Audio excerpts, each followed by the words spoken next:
अस्सलाम वालेकुम। अच्छा जी, 9 ਮਈ ਦੇ ਕੇਸੀ ਦਾ ਫੈਸਲਾ ਹੋਇਆ ਤੇ ਫੈਸਲਾਬਾਦ ਦੇ ਵੀ ਕੁਛ ਹਲਕੇ ਜਿਹੜੇ ਆ ਨਾ ਖਾਲੀ ਹੋਏ ਆ। ਮੈਂ ਕਿਹਾ ਅਸੀਂ ਵੀ ਕੋਈ ਤੁਹਾਨੂੰ ਸਿਆਸਤ ਦੀਆਂ ਤੇ ਇਲੈਕਸ਼ਨ ਦੀਆਂ ਗੱਲਾਂ ਬਾਤਾਂ ਦੱਸ ਦਈਏ। ਅੱਜ ਅਸੀਂ ਗੱਲ ਕਰਾਂਗੇ ਪੀਪੀ 116 ਜਿੱਥੇ ਜ਼ਿਮਨੀ ਇਲੈਕਸ਼ਨ ਹੋਣ ਜਾ ਰਿਹਾ ਵਾ। ਤੇ ਪਹਿਲੇ ਥੋੜਾ ਜਿਹਾ ਸਿਆਕੋ ਸੁਭਾਅ ਦਾ ਪਤਾ ਨਾ ਕਿ ਥੋੜਾ ਜਿਹਾ ਤੁਹਾਨੂੰ ਪਿੱਛੇ ਲੈ ਕੇ ਜਾਂਦੇ ਆ। ਇਹ ਹਲਕਾ ਕੀ ਆ, ਇੱਥੇ ਕਿਹੜੀਆਂ ਕਿਹੜੀਆਂ ਆਬਾਦੀਆਂ ਵਾ, ਕਿਹੜੇ ਕਿਹੜੇ ਮਸਾਇਲ ਆ, ਕਿੰਨੇ ਕੁ ਵੋਟਰ ਬੈਠੇ ਹੋਏ ਇੱਥੇ, ਕਿੰਨੀਆਂ ਬੁੱਢੀਆਂ, ਕਿੰਨੇ ਬੰਦੇ, ਸਾਰੀਆਂ ਗੱਲਾਂ ਤੁਹਾਨੂੰ ਦੱਸਦੇ ਹਾਂ। ਪਹਿਲੇ ਪਿਛਲੇ ਇਲੈਕਸ਼ਨ ਦੀ ਥੋੜੀ ਜਿਹੀ ਗੱਲ ਕਰ ਲਈਏ।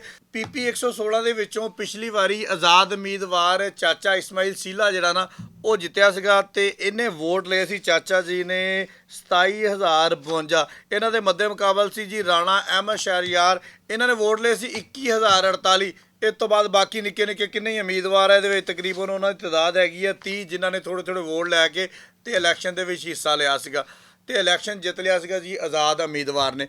ਹੁਣ ਜਨਾਬੇ ਅਲੀ ਕਿਉਂਕਿ ਰਾਣਾ ਅਹਿਮਦ ਸ਼ਹਿਰਯਾਰ ਜਿਨ੍ਹਾਂ ਦਾ ਇਹ ਆਬਾਈ ਹਲਕਾ ਵਾ, ਜਿਨ੍ਹਾਂ ਨੇ ਇਸ ਹਲਕੇ ਦੇ ਵਿੱਚ ਦਿਨ ਰਾਤ ਇੱਕ ਕੀਤਾ ਹੋਇਆ, ਜਿਨ੍ਹਾਂ ਨੇ ਇਸ ਹਲਕੇ ਦਾ ਚਿਹਰਾ ਜਿਹੜਾ ਨਾ ਉਹ ਸੰਵਾਰਿਆ। ਸਿੱਧੀ ਗੱਲ ਤੁਹਾਨੂੰ ਦੱਸਦੇ ਪਏ ਆ ਕਿ ਇਸ ਹਲਕੇ ਦੇ ਵਿੱਚ ਉਹਨਾਂ ਦੀਆਂ ਖਿਦਮਾਤ ਜਿਹੜੀਆਂ ਬਹੁਤ ਜ਼ਿਆਦਾ ਵਾ। ਉਸ ਦੌਰ ਤੋਂ ਲੈ ਕੇ ਜਦੋਂ ਰਾਣਾ ਸਨਾਉਲਾ ਨੇ ਆਪ ਇੱਥੋਂ ਇਲੈਕਸ਼ਨ ਲੜਿਆ ਸੀਗਾ ਉਦੋਂ ਇਸ ਹਲਕੇ ਦਾ ਚਿਹਰਾ ਕਿੱਦਾਂ ਦਾ ਸੀਗਾ ਤੇ ਉਸ ਤੋਂ ਬਾਅਦ ਉਹਨਾਂ ਨੇ ਜਿੱਤ ਕੇ ਇਹਦਾ ਚਿਹਰਾ ਕਿੱਦਾਂ ਦਾ ਕਰ ਦਿੱਤਾ। ਜਿੱਤਣ ਤੋਂ ਬਾਅਦ ਤੁਸੀਂ ਇੱਦਾਂ ਕਹਿ ਸਕਦੇ ਆ ਕਿ ਜਿੱਦਾਂ ਪੰਜਾਬ ਦੇ ਵਿੱਚ ਸਿਰਫ ਲਾਹੌਰ ਦੇ ਵਿੱਚ ਕੰਮ ਹੁੰਦੇ ਆ ਨਾ, ਇੱਦਾਂ ਹੀ ਸਮਨਾਬਾਦ ਦੇ ਇਲਾਕੇ ਦੇ ਵਿੱਚ ਕੰਮ, ਕਾਲਜ ਉੱਥੇ ਬਣ ਗਏ, ਸਕੂਲ ਉੱਥੇ ਬਣ ਗਏ, ਸੜਕਾਂ ਉੱਥੇ ਬਣ ਗਈਆਂ, ਹਸਪਤਾਲ ਉੱਥੇ ਬਣ ਗਏ। ਯਾਨੀ ਕਿ ਸ਼ਾਇਦ ਹੀ ਕੋਈ ਇਸ ਤਰ੍ਹਾਂ ਦੀ ਚੀਜ਼ ਰਹਿ ਗਈ ਹੋਵੇ ਜਿਹੜੀ ਉੱਥੇ ਨਾ ਬਣੀ ਹੋਵੇ।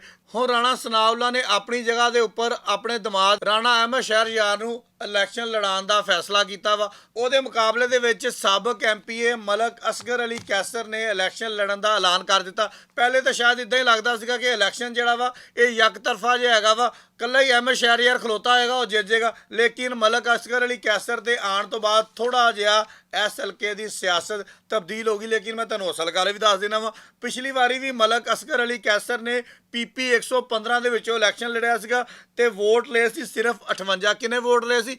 58 ਵੋਟ ਲਏ ਸੀ ਪੀਪੀ 115 ਦੇ ਵਿੱਚੋਂ। ਤੇ ਹੁਣ ਉਹਨੇ ਫੈਸਲਾ ਕੀਤਾ ਵਾ ਪੀਪੀ 116 ਦੇ ਵਿੱਚੋਂ ਇਲੈਕਸ਼ਨ ਲੜਨ ਦਾ। ਹੁਣ ਜਨਾਬ ਪਹਿਲੇ ਗੱਲ ਕਰ ਲਈਏ ਕਿ ਇੱਥੇ ਵੋਟਰਾਂ ਦੀ ਤਾਦਾਦ ਕਿੰਨੀ ਕੁ, ਗੱਲਾਂ ਕਿੱਧਰ ਦੀਆਂ ਕਿੱਧਰ ਨਿਕਲ ਚਲੀਆਂ ਵਾ। ਵੋਟਰ ਟੋਟਲ ਹੈਗੇ ਜੀ 2,21,260। ਕਿੰਨੇ? 2,21,260 ਟੋਟਲ ਵੋਟਰ ਨੇ ਇਸ ਹਲਕੇ ਦੇ, ਜਿਹਦੇ ਵਿੱਚ ਬੰਦਿਆਂ ਦੀ ਤਾਦਾਦ ਹੈ ਜੀ 1,18,301 ਤੇ ਬੁੱਢੀਆਂ ਹੈਗੀਆਂ 1,02,960। ਪਿਛਲੀ ਵਾਰੀ ਜਿਹੜੇ ਲੋਕਾਂ ਨੇ ਵੋਟ ਪਾਇਆ ਸੀ ਨਾ ਉਹਨਾਂ ਦੀ ਤਾਦਾਦ ਸੀ 1,05,827। ਯਾਨੀ ਕਿ 48% ਜਿਹੜੇ ਆ ਨਾ ਵੋਟ ਕਾਸਟ ਕੀਤੇ ਗਏ ਸੀ। ਬਾਕੀ ਲੋਕੀ ਵੋਟ ਪਾਉਣ ਵਾਸਤੇ ਆਏ ਨਹੀਂ ਸੀ।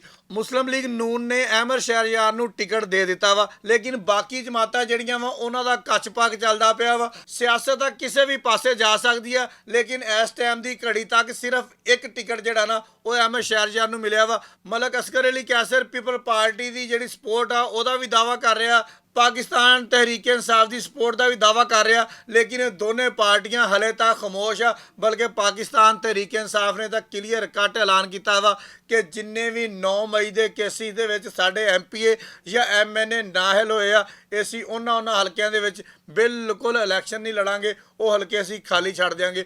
ਹੁਣ ਸਿਆਸਤ ਦੇ ਵਿੱਚ ਕੁਝ ਵੀ ਹੋ ਸਕਦਾ ਵਾ, ਫੈਸਲਾ ਉੱਥੇ ਦੀ ਆਵਾਮ ਨੇ ਕਰਨਾ ਵਾ ਕਿ ਕਿਹਨੂੰ ਵੋਟ ਦੇਣੇ ਆ ਕਿਹਨੂੰ ਨਹੀਂ ਦੇਣੇ। ਸੈਨੇਟਰ ਰਾਣਾ ਸਨਾਉਲਾ ਖਾਨ ਨੇ ਦੱਖਣ ਪਾਰਕ ਦੇ ਵਿੱਚ ਇੱਕ ਬਹੁਤ ਵੱਡਾ, ਬਹੁਤ ਦੇਰ ਬਾਅਦ ਜਲਸਾ ਕੀਤਾ, ਜਿਹਦੇ ਵਿੱਚ ਬਹੁਤ ਜ਼ਿਆਦਾ ਇੱਥੇ ਦੇ ਜਿਹੜੇ ਲੋਕ ਸੀਗੇ ਉਹਨਾਂ ਨੇ ਸ਼ਿਰਕਤ ਕੀਤੀ। ਇਹ ਜਲਸਾ ਜਿਹੜਾ ਵਾ ਇਹ ਉੱਥੇ ਮੀਆਂ ਜਮਸ਼ੇਦ ਸਾਹਿਬ ਨੇ ਕਰਵਾਇਆ ਸੀ, ਜਿਹੜੇ ਉੱਥੇ ਦੇ ਚੇਅਰਮੈਨ ਨੇ, ਤੇ ਆਵਾਮ ਨੇ ਉੱਥੇ ਸਾਬਤ ਕੀਤਾ ਕਿ ਉੱਥੇ ਦੀ ਜਿਹੜੀ ਆਵਾਮ ਆ ਮੀਆਂ ਜਮਸ਼ੇਦ ਤੇ ਰਾਣਾ ਸਨਾਉਲਾ ਦੇ ਨਾਲ ਖਲੋਤੀ ਆ। ਹੁਣ ਆਪਾਂ ਤਾਰੀਫਾਂ ਤਾਂ ਵਾਹਵਾ ਸਾਰੀਆਂ ਕਰ ਲਈਆਂ ਇਸ ਇਲਾਕੇ ਦੀਆਂ ਵੀ ਤੇ ਇਹਨਾਂ ਸਿਆਸਤਦਾਨਾਂ ਦੀਆਂ ਵੀ। ਹੁਣ ਥੋੜ੍ਹੀਆਂ ਜਿਹੀਆਂ ਉਹ ਗੱਲਾਂ ਦੱਸ ਦਈਏ ਜਿਹੜੇ ਕੰਮ ਹੋਣ ਵਾਲੇ ਬਾਕੀ ਆ। ਸੀਵਰੇਜ ਦਾ ਮਸਲਾ ਇੰਤਹਾਈ ਗੰਭੀਰ ਹੈਗਾ ਇਸ ਇਲਾਕੇ ਦੇ ਵਿੱਚ।